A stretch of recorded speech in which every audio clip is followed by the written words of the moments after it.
Hello guys, আসসালামু আলাইকুম। আপনারা ভালো আছেন? আমিও ভালো আছি আলহামদুলিল্লাহ। আপনাদেরকে আজব 10টি প্রাণী দেখাবো, আপনারা দেখেন। আগেও দেখছেন কিন্তু এত বড় দেখছেন না। যাই হোক, কথা না বাড়াই, দেখতে থাকুন। আমার পেজটাকে ফলো করুন, শেয়ার করে দিন। আজব 10টি প্রাণীর মধ্যে এইটা বিষাক্ত প্রাণী। এই প্রাণী কামড় দিলে মানুষ মারাও যেতে পারে। তাই আপনারা দেখুন, ভালো করে দেখুন। আমি সবগুলার নাম বলতে পারবো না। আমি এগুলা আমার মন মতো নাম দিয়েছি। বন্দুপাল পাকিস্তান থেকে এক জায়গায় পাঠাইছিল বঙ্গপাল ধ্বংস করার জন্য, আর এগুলো হচ্ছে বাংলাদেশি প্রাণী, তাই আমি নাম দিয়েছি বন্দুপাল। এই দেখছেন, এটা কিন্তু গান্ধী, কত বড়, দেখতে অনেক সুন্দর। দেখতে থাকুন,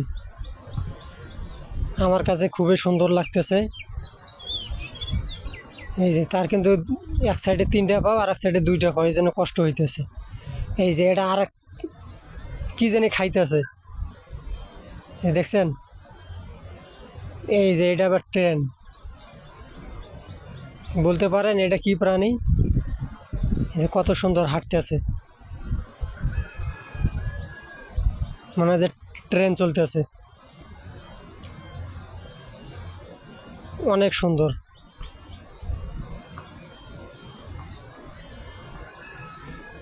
এই যে এটা আবার আর এক প্রাণী, এটা মনে হয় যে ঠান্ডা মেজাজ। এই যে এটা আর এক প্রাণী, এই যে উড়ে যাইতেছে আর এক প্রাণী। এই যে আবার কম্বল গায়ে দিছে, গরম লাগতেছে তো তাই সরাসরি করতেছে, উল্টে গেছে, অনেক কষ্ট হয়ে যাইতেছে। আমি এই প্রাণীটারে সোজা করে দেব যাতে সে হাইডা চলে যেতে পারে। এই যে তাকে আমি এখন উল্টে দেব। এই যে সে এখন সুস্থ। এটা মানে আলিফ লায়লার সেই প্রাণীটি যা তালেব এবং তাইয়বাকে ধাওয়া করছিল মালিক আহমেরে। এই যে এটা আর একটা প্রাণী, অনেক সুন্দর, এখন চলে যাবে। এই গেল। এই প্রাণী আবার আমারে কইতেছে, আপনি মেশিন চালাইতেছেন, আপনার মেশিনের তো আর একটা প্রাণী সেটা ফালাই দিছে। এই দেখেন, এই দেখেন, এই প্রাণীটা আমার মেশিনের সমস্যা করে দিছে। হ্যালো গাইস, আপনারা এই প্রাণী ভিডিওটা শেয়ার করে দেন, সবাই দেখুক। আসসালামু আলাইকুম।